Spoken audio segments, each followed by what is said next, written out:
Boa tarde, pessoal, tudo bem? Eu estou aqui hoje, né, para mostrar para vocês algumas coisas, pensando nessa quarentena, né, pensando que a gente pode ficar assim por um bom tempo, né, pensando na responsabilidade social que nós temos, né, de ficar em casa e não transmitir esse vírus. Então, é preciso que a gente pense também alternativas, estratégias para que a gente continue com o nosso conhecimento em evolução, né? Como esse gráfico aí, né? O nosso conhecimento tem que ser crescente. Bom, então eu estou fazendo esse teste inicial hoje, né? Um vídeo inicial para ver como é que vai ficar esses vídeos e se vai atingir, né, a totalidade de vocês, todos os meus alunos. Então esse é um vídeo que vai dar para todo mundo, mas que é pra gente, é mesmo um teste, tá? Bom, então eu vou começar então com a evolução dos casos de coronavírus no Brasil, né? Já que é um caso que já que é o motivo de estarmos em casa, né, em quarentena, vamos começar falando dele. Bom, este é um gráfico, né, da evolução dos casos no Brasil, da fonte Veja, até ontem, né? Até ontem, dia 18/3/2020, desculpa. Bom, então é um gráfico que a gente chama na matemática de gráfico exponencial, uma função exponencial. Por que exponencial, né? O que é uma função exponencial? Essa é uma palavra que a gente está vendo em grande parte da mídia, né? Que está dizendo sobre crescimento exponencial da doença. Então, o que é uma função exponencial? Então, a função exponencial, gente, é quando eu tenho f de x igual a elevado a x, ou seja, eu tenho um valor que está elevado a outro, né?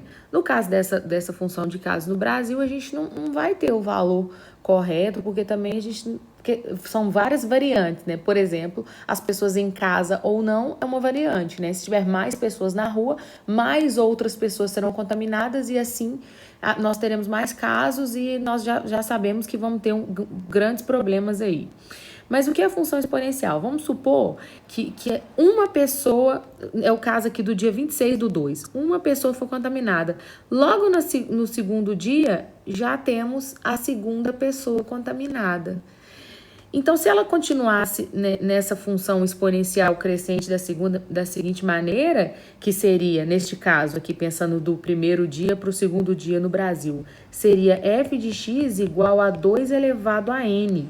Ou seja, no primeiro dia, que é o dia que a gente chama de zero, né? O primeiro dia era 2 elevado a zero. E 2 elevado a zero, né? Todo número elevado a zero é igual a 1. Então, nós temos uma pessoa que está contaminada. No segundo dia, desculpa, viu, gente? Aqui é x, ó. Eu estou maluca. Nós teríamos 2 elevado a 1. Então, nós teríamos duas pessoas. Como bate aqui, ó, tá vendo? E no terceiro dia, no segundo dia, né, que nós começamos do dia 0, nós teríamos 2 elevado a 2, que é 4. E aí, nós já teríamos 4 aqui, que tá 3, né? E no próximo seria 2 elevado a 3, que é 8. Então, tá vendo que muita coisa bate? Então, por quê? Porque nós temos que pensar que isso é uma função exponencial, né? Uma pessoa contamina duas, as duas vão contaminar mais 4, as outras 4 vão contaminar 8, as 8 vão contaminar 16, as 16 vão contaminar 32, as 32 vão contaminar 64 e aí sucessivamente. Isto é um crescimento exponencial. Então a gente espera, né, que esse gráfico venha crescendo, sim, mas que ele pare de crescer 1 minuto e volte a decrescer, né, que comece a decrescer. Então, a gente tem, lá nos gráficos que a gente está vendo na televisão, a gente está vendo uma linhazinha assim, né? Toda hora tem uma outra linha aqui, que é uma linha que diz o seguinte, que se essa curva for muito achatada para cima, a gente não terá muitos hospitais, muitos leitos para atender todas as pessoas, como está acontecendo na Itália. Então, é preciso que essa curva, ela fique menos crescente, né? Ela fique de modo que não se contamine muitas pessoas, pelo menos ao mesmo tempo. Então, tá aí a nossa grande responsabilidade, né?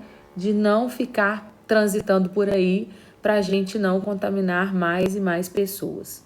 É isso, gente. Desculpa a bagunça aqui, mas eu vou tentar ainda não deixar tão desorganizado assim a tela. Mas esse é o meu recado para vocês hoje.